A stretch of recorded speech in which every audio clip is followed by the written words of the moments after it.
Very good evening to you all. आज अपन लोग स्टार्ट करने वाले अपना एक नया चैप्टर जिसका नाम क्या रहेगा, मैकेनिकल प्रॉपर्टीज ऑफ फ्लूइड। अगर अपन बात करेंगे तो हमने मैकेनिकल प्रॉपर्टीज ऑफ सॉलिड खत्म किया और सॉलिड खत्म करने का हमको पता चला कि सॉलिड में हमने स्ट्रेस पढ़ा, स्ट्रेन पढ़ा, हुक्स लॉ पढ़ा, हुक्स लॉ में यंग मॉडुलस पढ़ा, बल्क मॉडुलस पढ़ा, मॉडुलस रिजिडिटी पढ़ा। हमने ये सारी बातें करी, लॉन्गिट्यूडिनल स्ट्रेन क्या होता है, लेटरल स्ट्रेन क्या होता है, हमने वो सारी बातें करी जो कि एक सॉलिड में होती है। जनरली हमने एक रॉड को लिया कि भैया रॉड को गर्म करेंगे तो क्या होगा, उसके साथ क्या नहीं होगा। अब जो बात करने वाले हैं हम किसके साथ बात करने वाले हैं, अब जो हमारी सारी बातचीत होगी वो किसके लिए होगी, फ्लूइड्स के लिए होगी। आपको मालूम है स्टेट्स ऑफ मैटर में तीन ही चीजें होती है, एक होता है सॉलिड, एक होता है लिक्विड और एक होता है गैस। सॉलिड के लिए हमने बहुत सारी चीजें देखी, अब हम लिक्विड की बात करेंगे, हम फ्लूइड की बात कर रहे हैं। उसमें भी किसकी बात कर रहे हैं हम, फ्लूइड की। It is the mechanical properties of fluid. सबसे पहले और इंपॉर्टेंट क्वेश्चन जो अराइज होना चाहिए दिमाग में कि प्रॉपर्टीज तो मतलब समझ में आ रहा है कि प्रॉपर्टीज का मतलब क्या होता है। प्रॉपर्टीज का मतलब होता है उसकी खास बातें, उसकी विशेषताएं, उनकी गुणवत्ताएं। बट अगर हम बात करेंगे कि भैया सबसे इंपॉर्टेंट चीज इधर एक लिखी हुई है जिसको हम क्या बोलते हैं, फ्लूइड्स। क्या लिखा हुआ है बच्चों, फ्लूइड। तो चैप्टर हमारा फ्लूइड से स्टार्ट होता है। What do you mean by fluid, क्या लगता है क्या होता होगा फ्लूइड? लिक्विड, पानी जरूरी है। अच्छा, पानी होगा और कुछ, ऑयल, पेट्रोल और कुछ, मतलब सारी लिक्विड चीजें फ्लूइड होंगी। यहीं पे हमारी एक मिस्टेक हो रही है। क्या मिस्टेक है समझो। फ्लूइड की डेफिनेशन समझो, बहुत आसान है, उसका नाम में छुपा हुआ है। क्या बोला मैंने, the substance which has ability to flow. एक ऐसा सब्सटेंस जिसके पास एबिलिटी होगी क्या करने के लिए, फ्लो करने के लिए, उसको हम क्या बोल देंगे, fluid. A substance which has ability to flow is called as fluid. मैंने आपसे मान ली कि सारी की सारी जितनी भी लिक्विड चीजें होती है, लिक्विड स्टेट में जो भी होता है वो सब बहती है। अरे पानी डाल दो बह जाएगा, एक डस्टर को रखो बहेगा क्या, पानी डाल दो बह जाएगा, पेट्रोल डाल दो बह जाएगा, शहद डाल दो बहेगा, मगर बहुत धीरे धीरे, कम कम। भावनाएं, अरे तुम्हारी भावनाएं भी तो बहती है, भावनाओं में बह जाते हो ना कभी कभी, वो वाली चीज अकाउंट में हो गया। अपने को सिर्फ स्टेट्स ऑफ मैटर में देखना है, सॉलिड, लिक्विड और गैस। अच्छा, क्या गैसेस फ्लूइड में आ सकती है? सोचो थोड़ा सा दिमाग लगाओ, क्या गैसेस फ्लूइड में आ सकती है? हाँ, all the gases and liquid are called as fluid. सिर्फ लिक्विड फ्लूइड नहीं होते हैं, गैसेस भी तो फ्लो करती है। मेरे को एक बात बताओ, यहां पे अगर मैं लाऊं एक पाइप और बोल दूं कि इसमें कार्बन डाइऑक्साइड डाल दी, तो वो क्या हुई, फ्लो ही ना इधर दरवाजे से यहां तक। अरे बात को समझो, वो ऑक्सीजन जो मास था जो लगता है उसमें गैस क्या हो रही है, फ्लो हो रही है ना। गैस क्या हो रही है, फ्लो हो रही है। और मैंने अब भी क्या बोला उसकी definition, the substance which has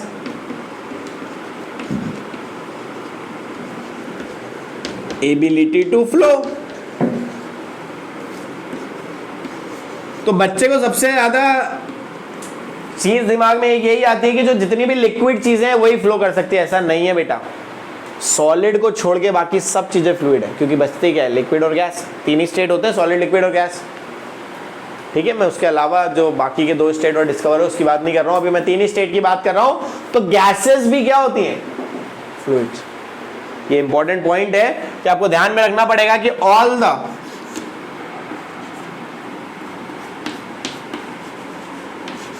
liquid and gases are fluids. जितने भी लिक्विड्स हैं या गैसेस है सबके सब क्या है, फ्लूइड है। समझ में आ रहा है? फ्लूइड क्या होते हैं, ऐसे सब्सटेंस जिनके पास क्या होती है, एबिलिटी होती है क्या करने के लिए, फ्लो करने के लिए। सिर्फ लिक्विड के पास होती है क्या, नहीं। अपन ने देखा ना गैस भी फ्लो होती है, अपन ने क्या देखा, गैस भी फ्लो होती है। तो the liquid as well as gases both are actually what, both are fluids. Are you getting that? अच्छा, इनके पास कोई डेफिनाइट शेप होगा क्या? हाँ, तो याद रखना कि दे डोंट हैव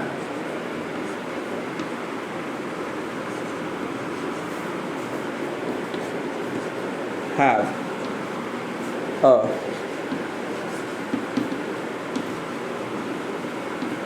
उनके पास कोई भी शेप नहीं होता है, ना लिक्विड के पास होता है और ना ही गैस के पास होता है। तो फ्लूइड क्या होते हैं समझ में? चैप्टर है क्या उसको समझो, it is the mechanical properties of fluid. Properties क्या होती है समझ में आया? फ्लूइड क्या होते हैं दिमाग में आया? हमारे अभी तक दिमाग में सिर्फ एक ही बात चल रही थी कि जितने भी लिक्विड होते होंगे सब फ्लूइड होते होंगे, ऐसा है क्या? नहीं, साथ में क्या होती है? जितनी भी गैसेस होती है वो भी क्या कहलाती है? Fluids. Are you getting that? तो all the gases along with the liquid are called as fluid, and fluid what? Fluid is a substance which has the ability to flow. They do not have a definite shape. मास होता है, shape नहीं होता। Are you getting it? पक्की बात? फटाक से इस चीज को नोट करो, फिर आगे बढ़ते हैं। चलो बच्चों एक चीज समझते हैं। अगर अपन यहाँ पे मान लेते हैं इसमें कोई भी लिक्विड डला हुआ है,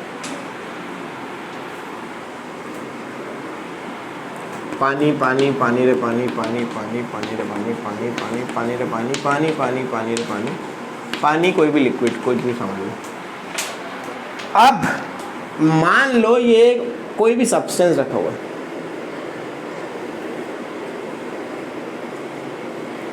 ये एक ब्लॉक रखा हुआ है इस पर,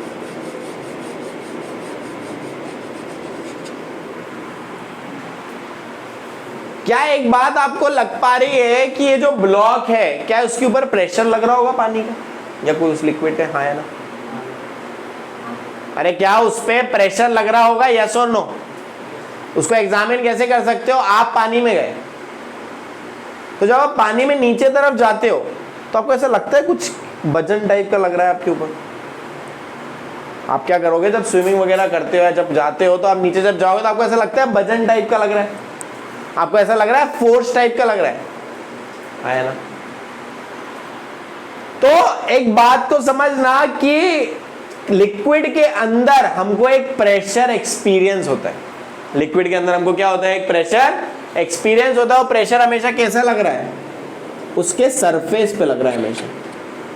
प्रेशर हमेशा कहां लग रहा है? उसके सरफेस पे, हाँ या ना? ये प्रेशर हमेशा उसके कहां पे लग रहा है? सरफेस पे। Are you getting it? There is a pressure that is applying, that is always on its surface. तो फ्लूइड जो प्रेशर लगाता है, उसका बहुत अच्छा एग्जांपल बताता हूं, समझो। फ्लूइड प्रेशर लगाता है कि नहीं लगाता है ये समझते हैं। तुम्हारे पास एक बाल्टी थी या एक बॉटल थी, कुछ भी लो, बाल्टी लो, थोड़ी बड़ी रहेगी। बाल्टी के नीचे बाल्टी पानी से भरी हुई थी, उसके अंदर बहुत सारा पानी था, उसके नीचे एक छेद कर दिया। उसके नीचे आपने क्या कर दिया? एक छेद कर दिया। क्या होगा? छेद से पानी निकलेगा। अरे सिंपल है, छेद से पानी निकलेगा। अच्छा, उस छेद में आपने ऐसा हाथ लगा दिया, उंगली लगा के आपने उसको बंद करना चाहा, तो क्या आपको प्रेशर लग रहा है? ऐसा लग पा रहा है कि वो पानी बाहर निकलना चाह रहा है, हाँ है ना? यस और नो?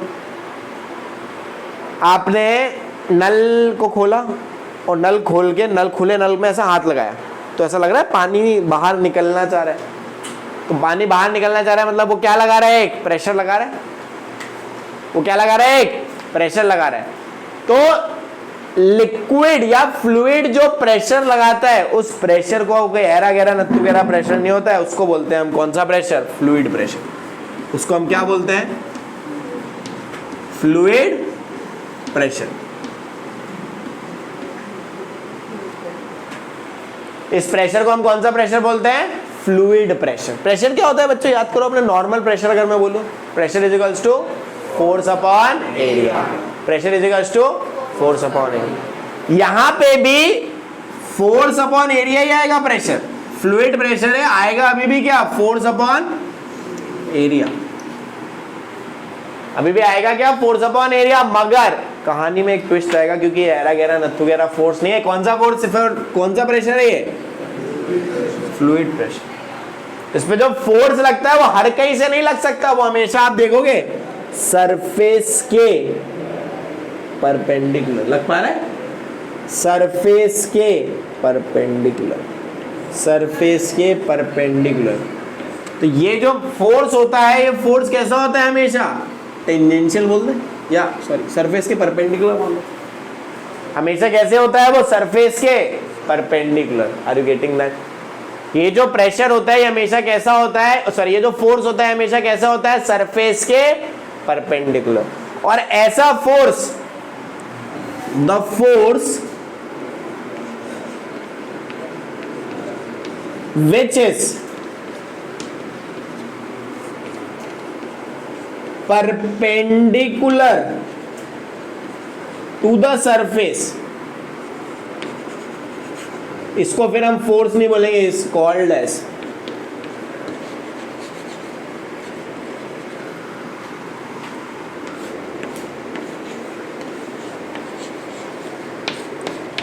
As thrust.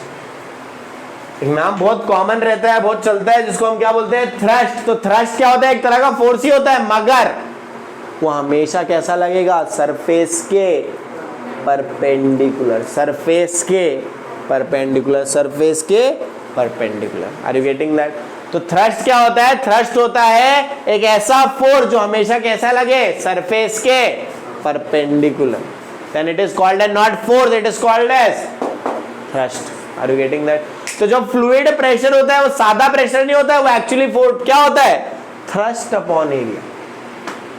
आपको बुकों में फोर्स अपॉन एरिया मिलेगा, मगर फोर्स कैसा है, वो परपेंडिकुलर फोर्स अपॉन एरिया है।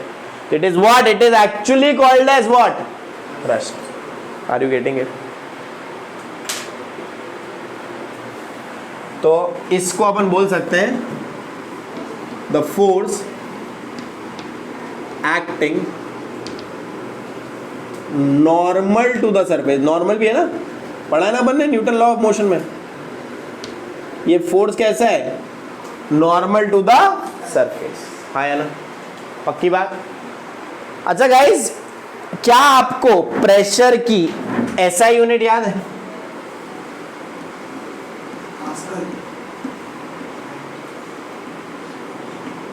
चलो डायमेंशन फॉर्मूला बता दो। एम एल माइनस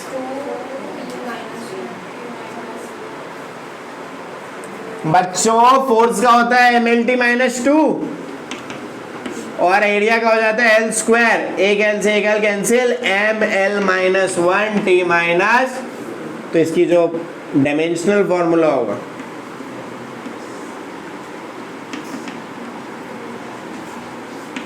वो क्या आ जाएगा, M L minus one T minus two. ऐसा यूनिट, अगर फोर्स की ऐसा यूनिट क्या होती है, न्यूटन। एरिया काय में होता है, मीटर स्क्वायर, न्यूटन पर मीटर स्क्वायर, पास्कल। ठीक है, पास्कल भी बोलते हैं। समझो प्रेशर स्केलर क्वांटिटी है, वेक्टर क्वांटिटी है। Pressure is a scalar quantity, ये बहुत इंपॉर्टेंट बात है, बहुत बार एग्जाम में भी आई है कि pressure is a scalar quantity. Pressure is a scalar quantity. मगर अगर अपन फ्लूइड प्रेशर की बात करेंगे,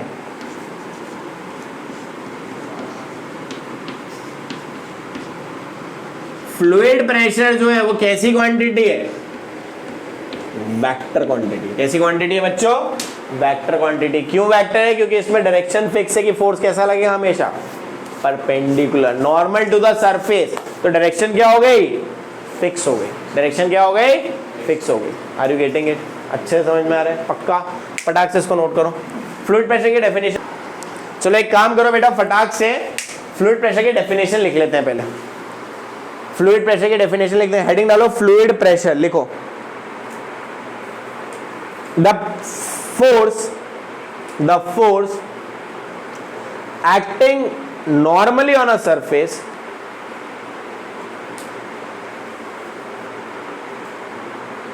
the force acting normally on the surface is called as thrust, is called as thrust। Underline कर लेना thrust को।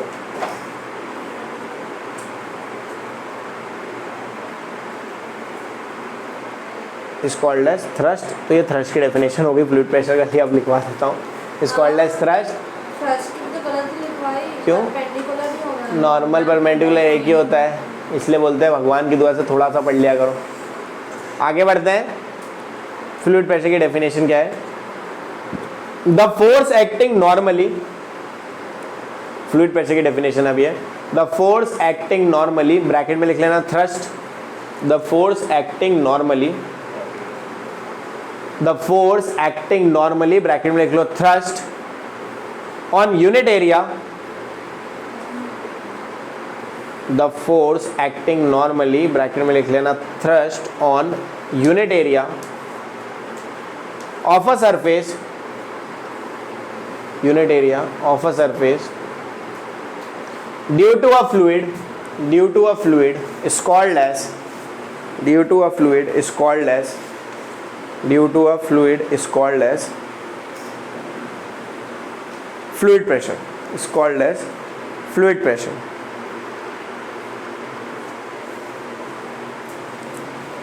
बेटा इसको एक और यूनिट से जाना जाता है, वो भी समझ लो, इसको पास्कल भी कहते हैं। क्या कहते हैं अपन इसको? अरे पास्कल भी होता है। अच्छा, इसके अलावा भी इसकी अलग अलग यूनिट है, जैसे बार है, इसकी और यूनिट्स लिख लेंगे। तो यूनिट्स क्या क्या है? बार है, 1 बार जो होता है वो जाता है 10⁵ पास्कल। उसके बाद टॉर है, 1 टॉर जो होता है वो जाता है शायद 133.32 पास्कल। एटीएम भी होता है, 1 एटीएम, मशीन नहीं, एटमॉस्फेरिक प्रेशर।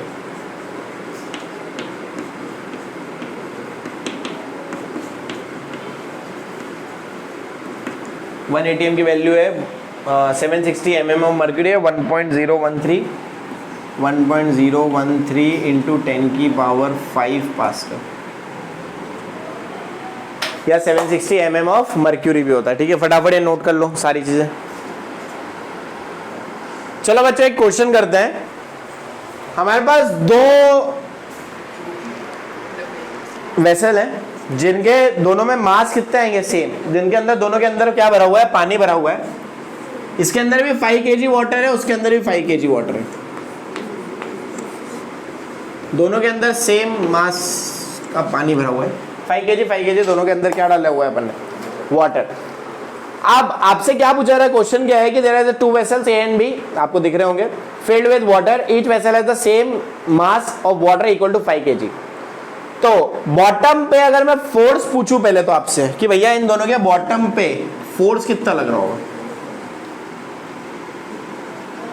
इन दोनों के बॉटम पे फोर्स कितना लग रहा होगा बताओ?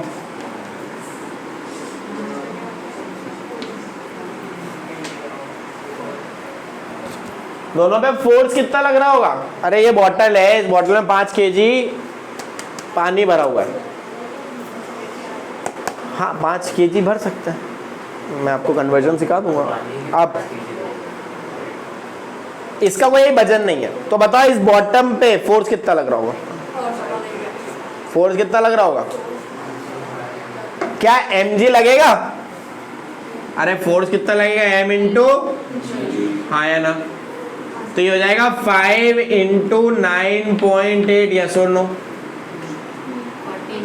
49 न्यूटन। इधर भी फोर्स कितना लगेगा? 49 न्यूटन। ये क्वेश्चन में तो दिया हुआ था, ये नहीं पूछा था। क्वेश्चन में आपसे पूछा है कि in vessel A this force act on the bottom of the surface of area. इसका एरिया कितना दिया हुआ है? A1 दिया हुआ है कितना? 0.2। नहीं चेंज क्यों करूं मैं, तुम लोग ही करना।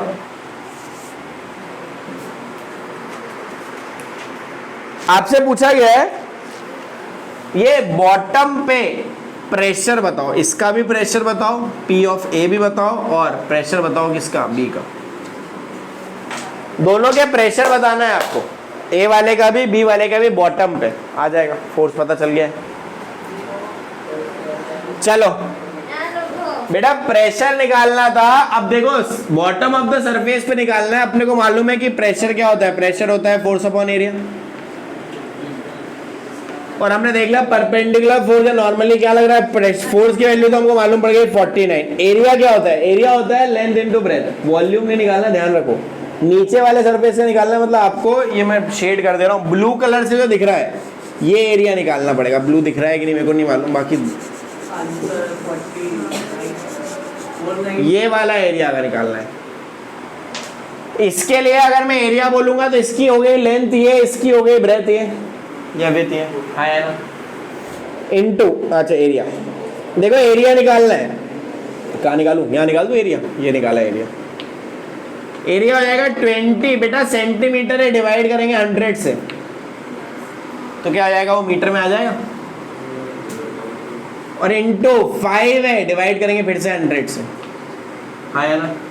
1 0 से 1 0 को कैंसिल कर दो, 2 1 जा 2 2, 5 जा 5 से 5 को कैंसिल कर दो। एरिया कितना आ गया, 10⁻⁻² डायरेक्ट लिख दो, और ये -2, ये देखो ना एरिया ये हो जाएगा ना, इसको ऊपर जाएगा तो 10⁻² लिख सकते हैं। तो प्रेशर कितना हो जाएगा 49, 10⁻² ऊपर जाएगा तो +2 हो जाएगा, 00 यूनिट पास्कल या न्यूटन पर मीटर स्क्वायर। ये हो गया एरिया। ऐसे उसका भी निकाल सकते हो, अब आसान है। उसके लिए एरिया कौन सा निकालना पड़ेगा, ये वाला, ये पिंकी पिंकी व्हाट कलर, कौन सा कलर, ये पिंक वाला कलर। यहां भी pressure is equals to force upon area ही लगाना है। 49 डिवाइडेड बाय एरिया, देखो क्या रहेगा, एरिया रहेगा 5 और 10, 5/100 इंटू 10/100।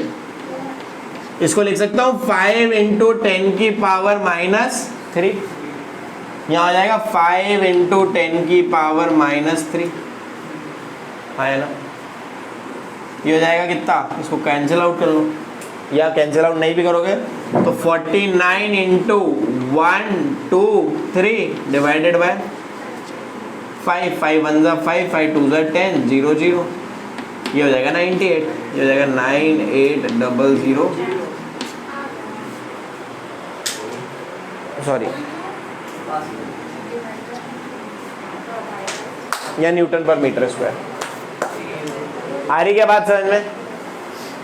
तो एक बात अगर आपको कुछ समझ में आई तो क्या है कि एरिया के बढ़ने से प्रेशर क्या हो जाता है, कम हो जाता है।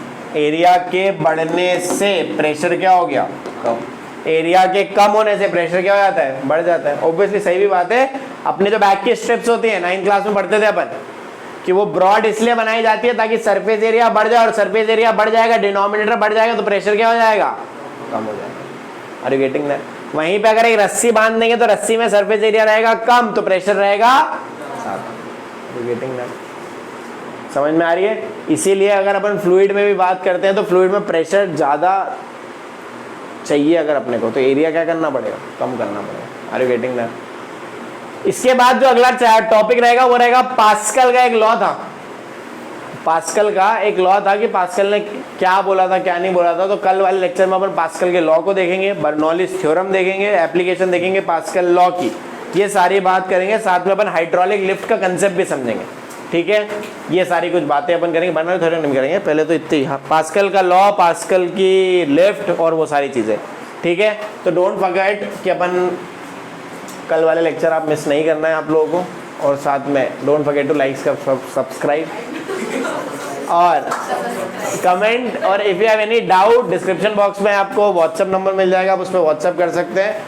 और बाकी bye, thank you so much, bye.